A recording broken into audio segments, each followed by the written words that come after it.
Hi guys, I'm now 34 weeks pregnant at samahan niyo ako mag-prepare ng aming hospital bag. So, nag-layout lang po ako sa PowerPoint.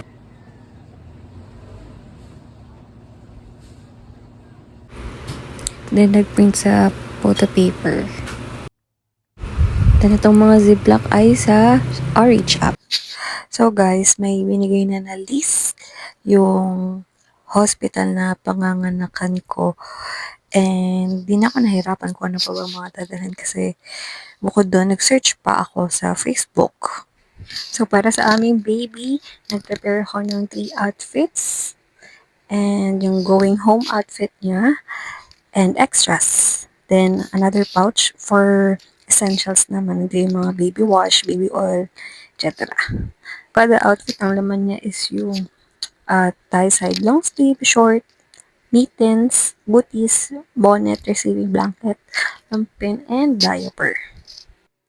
Yan. So, for me, 3 sets of clothes and isang going home outfit.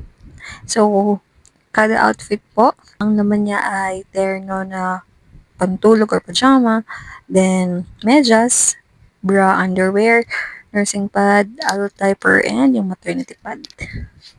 So, for the toiletries, yan, shampoo, soap, toothbrush, toothpaste, deodorant, facial wash, yung betadine, na mahalaga sa lahat, and suklay.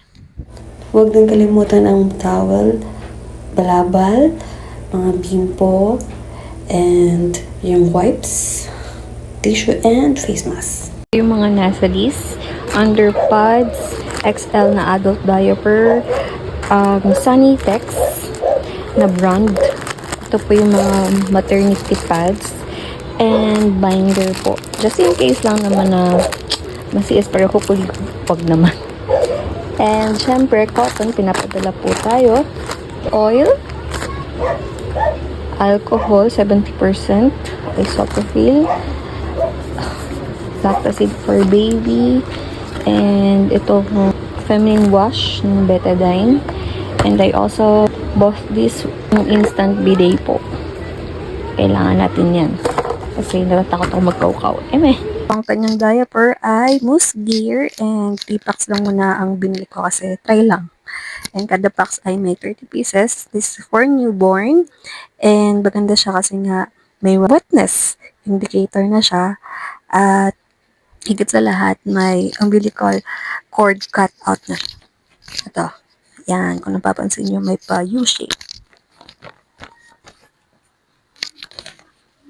So, yung mga bulky dito sa tote bag, then the rest ay sa maleta na.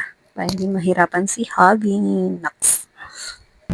So, that's all guys, and see you sa mga next update.